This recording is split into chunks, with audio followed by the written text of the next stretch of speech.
All right. Hello. Welcome to another edition of Chaplain for PTSD.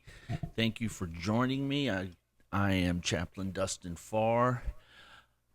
Today we are going to talk about understanding PTSD triggers. As I said before, I am a chaplain. I am not a licensed psychiatrist or a medical professional. So, all the information on this video and all videos that I do on this YouTube, and also that you can find information on my website, chaplainsforptsd.org, is all for informational purposes only, and does not take the place of medical, clinical, or professional advice, diagnosis, or medical intervention, and also does not replace the services of trained therapists, doctors, or health professionals. So just want to make sure you understand that. I am just here to help educate and provide some information to get you started and help you or your loved ones or family members that are looking to understand what's going on with their spouse, their brother, their children that were suffering from PTSD, understand what's going on and to seek help. All right, so if you do like this information, please go ahead and click and subscribe. That will do a lot for me, keep me going.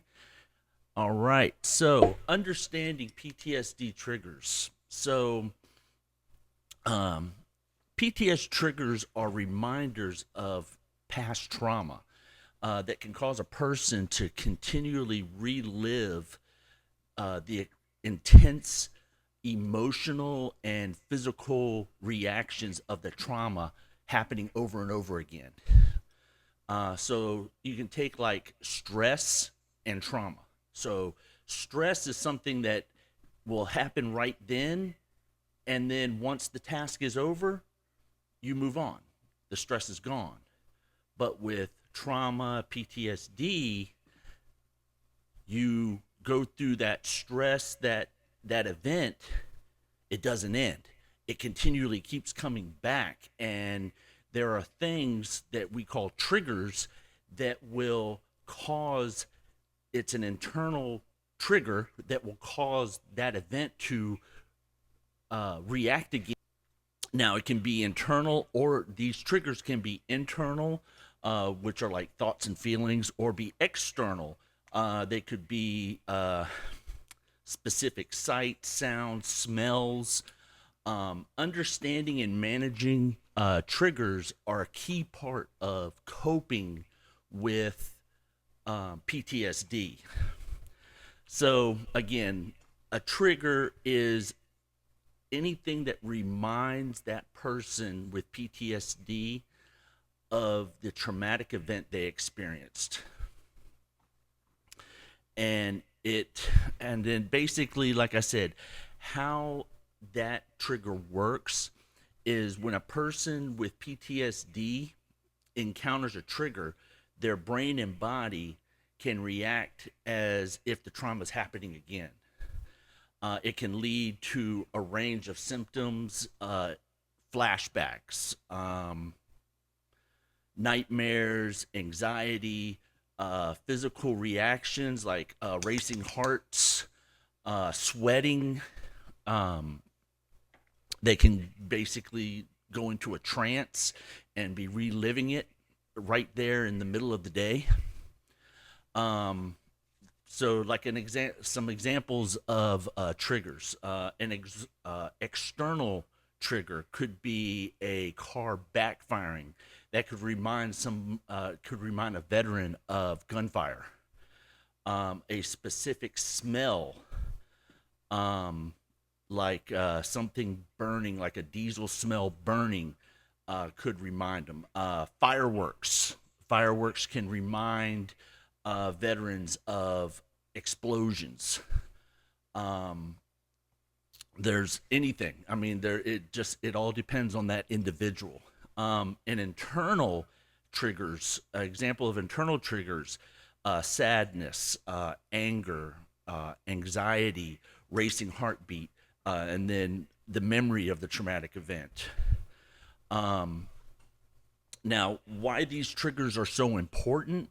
It Identifying and understanding the triggers are critical to managing PTSD. It can help people anticipate potential sensors and develop coping strategies to manage their reactions. There's tons of coping ways of coping with triggers. And I'll just name a couple right now. One, self care, um, engaging in activities to promote relaxation and well being, like exercise, mindfulness, spending time in nature. It all depends on the individual. Uh, Everybody is different. So it's just a matter of working through which ones work for that individual, because some work for some people, some don't work for others. It's all on the individual. Therapy is the biggest one. Seeking professional help from a therapist specializing in PTSD can provide tools and techniques for managing triggers and symptoms. Support systems, that's another huge one. We call them battle buddies. But you can also trusted friends, that's a battle buddy, or just a very close friend. Family members, support groups can provide a sense of community and understanding. Mindfulness and grounding techniques, providing practicing mindful and grounding techniques can help a person um, can help bring a person back to the present moment when they're being triggered. It all depends. Just personal experience. Like I said, I struggle with PTSD. Um, Fireworks are a huge thing for me because I was in explosives. I was a combat engineer. I worked in the minefields and explosives. So when fireworks go off, it took me a long time to finally realize that fireworks really sort of stressed me out and caused me to go into depression and really made me rate heartbeat race.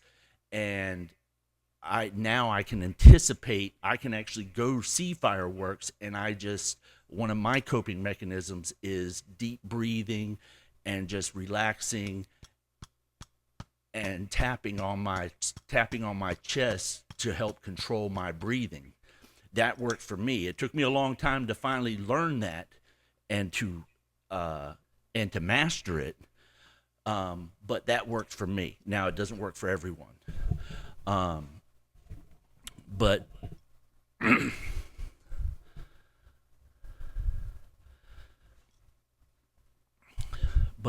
you got to realize that there are so many different types of therapy that can be used with PTSD.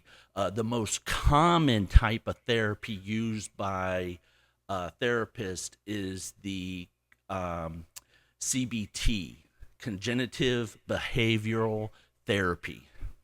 Um, and then Now the category of CBT encompasses various types and elements of treatment used by the cognitive behavior therapist. So you have the cognitive processing therapy, the prolonged exposure therapy, PE, and the eye movement desensitization and reprocessing, EMDR therapy, are more specialized treatments that focus on particular aspects of the CBT interventions.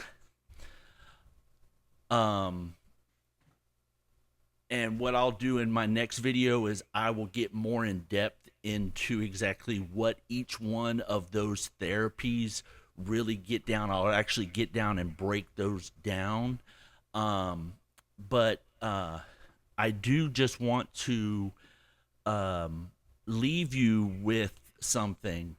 Um, I don't really cite Bible verses a lot just because as a chaplain, I work with everyone, no matter what your religion is, whether you're a believer or non believer, I work with everyone. So I know if you're a non believer, you don't want to hear about God. So I understand that.